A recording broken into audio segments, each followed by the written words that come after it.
더불어민주당 이재명 대표에 대한 검찰 수사를 두고 정치권의 공방이 계속 이어지고 있습니다. 그런데 오늘 비명계 의원들을 중심으로 한 첫 토론회를 앞두고 당내에 여진도 이어지고 있습니다.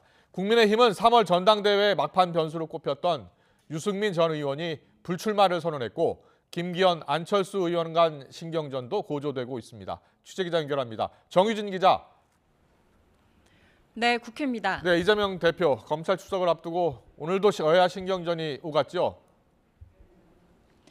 이재명 더불어민주당 대표가 검찰 재소환에 응하겠다고 밝히는 등 사법 리스크 정면 돌파 의지를 밝힌 가운데 국민의힘은 이번 수사를 정치 탄압이라고 비판하는 이재명 대표와 이 대표를 옹호하는 민주당을 연일 비판하고 있습니다.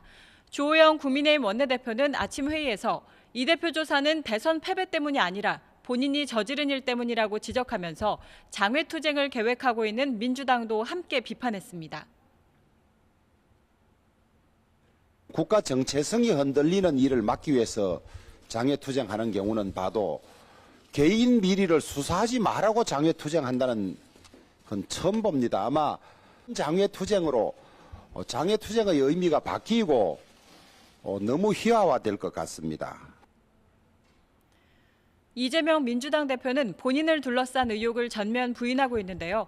경기도지사 시절 자신의 방북을 위한 자금으로 쌍방울이 북한에 300만 달러를 보냈다는 의혹과 관련해서도 전혀 아니라고 일축했습니다. 그래요?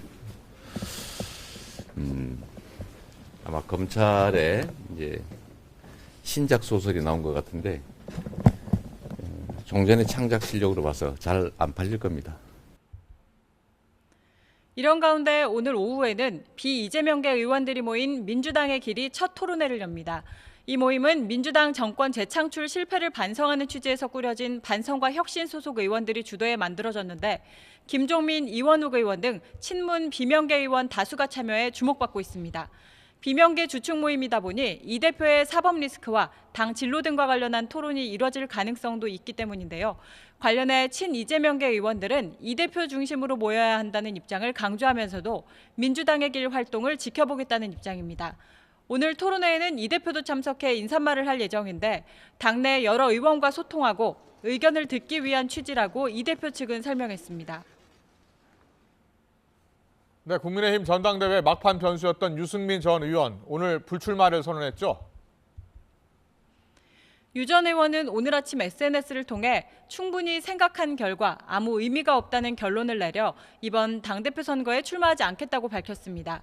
인내하면서 때를 기다리겠다면서 오직 민심만 보고 새로운 길을 개척해 가겠다고 덧붙였는데요. 이번 전당대회가 김기현, 안철수 의원 2강 체제로 흘러갈 것으로 보이는 가운데 두 의원 캠프에서도 불출마가 판세에 어떤 영향을 미칠지 주시하고 있습니다. 오늘 최대 격전지인 수도권에서 당심 잡기에 나선 두 사람의 신경전도 갈수록 거칠어지고 있습니다. 김 의원은 오늘 라디오 방송에 출연해 안철수 의원이 정상적인 선거를 체육관 선거로 매도하고 영남 자민련이라는 표현도 당원들을 폄훼한 것이라고 비판했습니다. 당연한 전당대회 과정을 가지고서 추억의 체육관 선거라 그러면서 우리 당이 아주 고리타분한 것처럼 하는, 이거는 개인 김기현에 대한 공격이 아니라 우리 정통 보수당 국민의힘에 대한 네거티브 공격이다. 김 의원의 이런 날선 발언에 대해 안철수 의원 측은 지지도가 급상승하는 안 의원에 대해 김 의원이 조바심이 많은 거로 이해한다고 응수했습니다. 이런 가운데 국민의힘 선관위는 오늘 회의에서 후보 난립을 막기 위해 본경선에 진출할 당대표 경선 후보를 4명으로 압축하기로 했습니다. 또 최고위원은 8명, 청년 최고위원은 4명으로 줄이기로 합의했습니다. 지금까지 국회에서 YTN 정유진입니다.